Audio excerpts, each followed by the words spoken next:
გამარჯობა, დღეს ხუთშაბათია და სახალისო მათემატიკის დროა. დღეს გაყოფასთან დაკავშირებულ ამოცანებს შემოგთავაზებთ და თუ ახალი დაწყებული გაქვს გაყოფის შესწავლა, მაშინ ეს ამოცანები შენთვისაა. ინსტრუქცია კი ასეთია.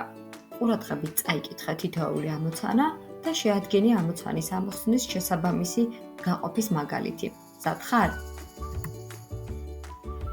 პირველი ამოცანა ასეთია. აიღეთ ფერადი ქაღალდი და დაჭერით ისე, რომ 8 ზოლი გამოგივიდეს. შემდეგ კი უპასუხე შეკითხვებს. თუ 8 ზოლი გაქვს და 4 მეგობარს უნდა გავუზიაროთ, რამდენი ზოლი შეხვდება თითოეულს? გაყოფის რომელი მაგალითი დაგჭირდება ამ შემთხვევაში?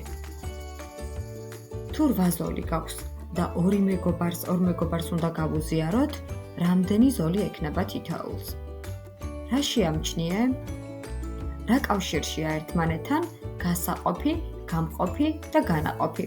საინტერესო იქნება, რომ შენს მეგობარს გაუზიარო შენი მოსაზრება ამ საკითხზე. ახლა კი მეორე ამოცანა.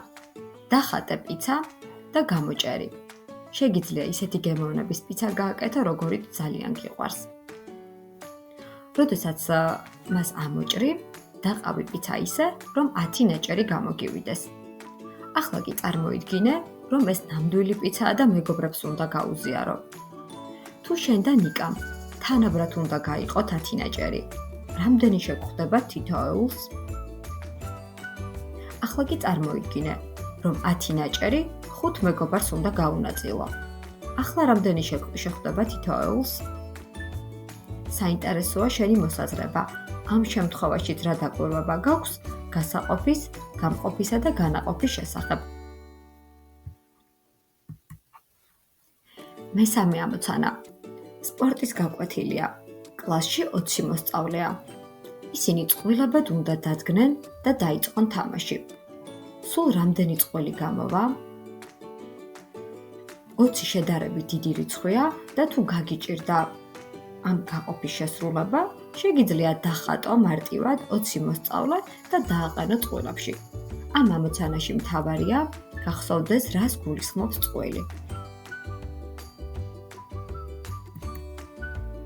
მეოთხე ამოცანა ასეთია. დააკვირდი 4 კუთხედებს და შეადგინე გაყოფის მაგალითი. მინიშნება. დააკვირდი ფერებს. კიდევ ერთი მინიშნება იქნება გაიხსენე გასაყოფი.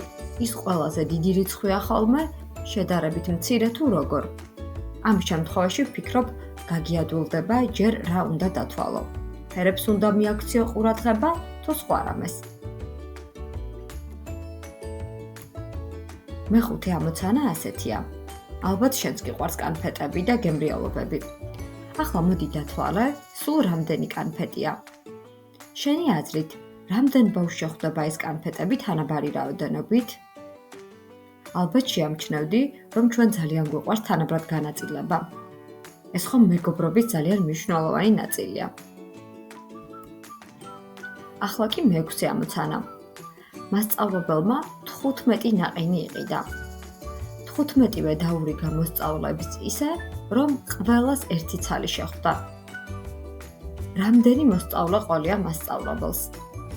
როგორ ფიქრობ, ამ შემთხვევაში თანაბრად გაანაწილა მასწავლებელმა ნაყინები თუ არა?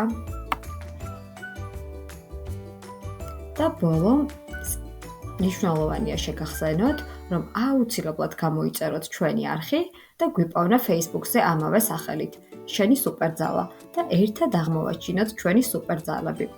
თუ ეს ვიდეო მოგეწონა, აუცილებლად დაგვილაიქე. დროებით!